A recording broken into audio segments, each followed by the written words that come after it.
Battletech, distilled into its purest form on PC. And here to talk about it from Harebrained Schemes is Jordan Wiseman and Mitch Gittleman. Welcome, gentlemen. It's a pleasure to have you up on stage. Thank you very much. Woo!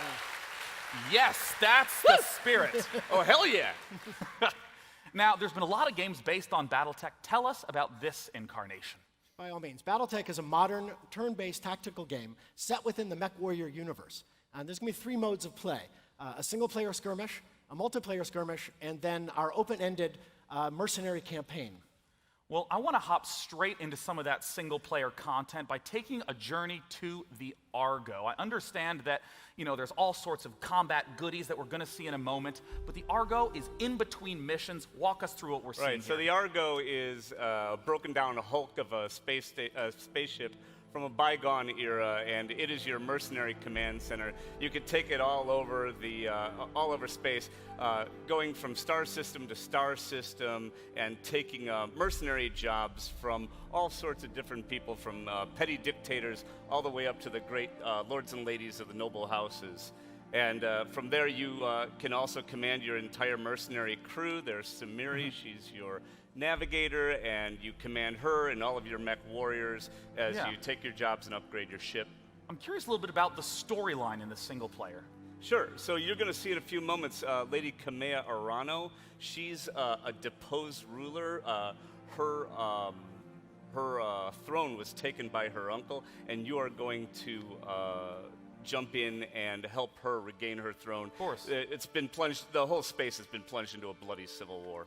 And these, of course, are the tools of negotiation and diplomacy called battle mechs. And here in the mech bay, which is one of the key components of the Argo, you're able to customize the mechs, adding different weapons, changing out weapons and armor, heat sinks, all that kind of stuff.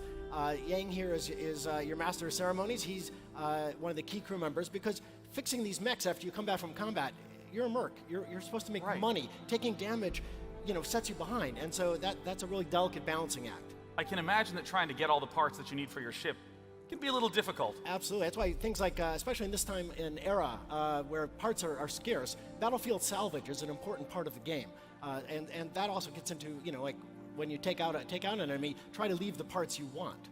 Yeah, you want to hit them just hard enough to take them down. There's Lady Kamea Arano there, and she's going to be the person you work for during the campaign. But of course, when the campaign ends, the single-player story ends, you can still play the open-ended campaign, traveling around doing whatever you want. And there are the battle mechs. Yes, now we're going to get a chance to look at the combat itself. You're coming down from the Argo, you're descending into battle. Walk me through what we're seeing. By all means. So Battletech, full 3D environment, and like a modern tactical game, the environment counts, right? Line of sight, sensors, cover. Even though you're, friggin' 30 foot tall, covered in armor, hiding in a forest still helps. It soaks off damage. And so all of those are kind of core components of any modern game, and especially facing, which is really important in this game. Facing really matters in Battletech.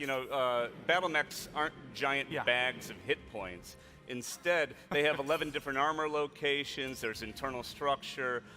They have the internal components, these critical slots filled with all sorts of important pieces. So what you're trying to do is strip off the armor from one location and then keep your facing to try and penetrate it, get to the juicy bits. Yeah, I mean, I see this diagram at the top. It's reminiscent of the original tabletop game, which I actually played as a kid. And I mean, like...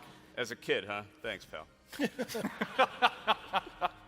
I mean, I understand the it's the same sort of idea where damaging the arm disables that weapon, but the mech can keep going. And you keep going on, you blow that arm off, and they lose those weapons. And the back is really juicy and tasty, too.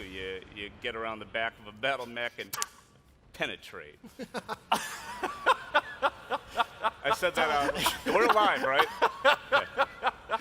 We'll allow it. We'll allow it. There you go. What you just saw there is melee. One of the things we're really excited about. I mean, mechs were not only weapon systems; they're giant, armored suits. And so going up and being able to slug and kick and just even put a foot through a cockpit or death from above, jump up and slam down on mechs. All that stuff is supported in this game. And you really want to manage your heat too. You're walking. These mechs. The pilots are sitting on a giant nuclear reactor, basically, and so you really want to watch your heat. How much like this guy here is your overheating. different weapons do, because if you shut down in combat, you are quite vulnerable. It's been really fascinating to watch a lot of the streams because I know you guys just went into beta. Where can the people here go to sign up to play? Why, Sean, they can go to BattletechGame.com. That's BattletechGame.com. Come find us on BattletechGame.com. And if you're interested in a used mech, this is the guy to talk to. That's right. Now, I'd like to state again, BattletechGame.com. Thank you guys so much for coming out. Jordan, Mitch, it's been a pleasure. Pleasure. Thank you. Cheers.